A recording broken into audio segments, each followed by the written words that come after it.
FCRA വിഷയത്തിൽ ബിഷപ്പുമാരെ രൂക്ഷമായി വിമർശിച്ച് പൂഞ്ഞാറിലെ BJP സ്ഥാനാർത്ഥി PC ജോർജ്.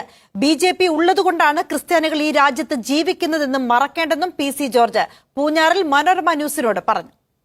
അത്രമാര് വരുന്നിടത്തുള്ള വോട്ടുണ്ടെങ്കിൽ പിന്നെ എന്ത് എളുപ്പമായിരുന്നു. കോൺഗ്രസ് എങ്ങനെ പിന്നെ പിണറായി വിജയൻ ഇവിടെ ഭരിച്ചത്? അപ്പം പിതാക്കന്മാരെല്ലാം കൂടെ കോൺഗ്രസിന് കൊടുത്ത് കൂടുതൽ കിട്ടിയോ വോട്ട്? അങ്ങനെ കുറേ പിതാക്കന്മാരുണ്ട്. എന്ത് ഉളത്തരം പറഞ്ഞു നടക്കുന്ന പിതാക്കന്മാർ. രാഷ്ട്രീയം BJP എന്ന് പറഞ്ഞാൽ ഒരുമാതിരി ഹാലിളകുന്നത്. എനിക്ക് തലയ്ക്ക് ശരിയില്ലാഞ്ഞിട്ടാണ് എൻ്റെ അഭിപ്രായം. നീ ഇത് തന്നെ കൊടുത്തേരെ കേട്ടോ. പുതിയ നിയമ ഭേദഗതി ആർക്കും ആശങ്കപ്പെടേണ്ട കാര്യമില്ല എന്നാണ് PC ജോർജ്. ആശങ്ക ആർക്കും ആവശ്യമില്ല. കേരളത്തിൽ ഈ ക്രിസ്ത്യാനി തമ്മിൽ ഇവിടെ കിടന്ന് ചാടുന്നവരെ എത്ര ഉണ്ടെന്നറിയാം. ഞാൻ ഉൾപ്പെടെ ക്രിസ്ത്യാനി ഇന്ത്യ രാജ്യത്ത് 2.5% എന്നത്താണ് കിടന്ന് ചാടുന്നത്. BJPയുടെ മാന്യത കൊണ്ടല്ലേ അവരെ ചുവന്നുകൊണ്ട് നടക്കുന്നത്.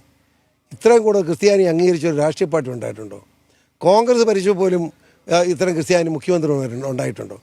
ഇതൊക്കെ ഒളിച്ചു വെച്ചുകൊണ്ട് ഈ പിതാക്കന്മാരൊക്കെ ഊളത്തരം പറയാൻ പാടില്ല. അതുകൊണ്ട് ഇത്രയും കടുപ്പിച്ച് പറയുന്നത്. കൊടുക്കുമ്പോൾ ഇത് മുഴുവൻ കൊടുക്കണം.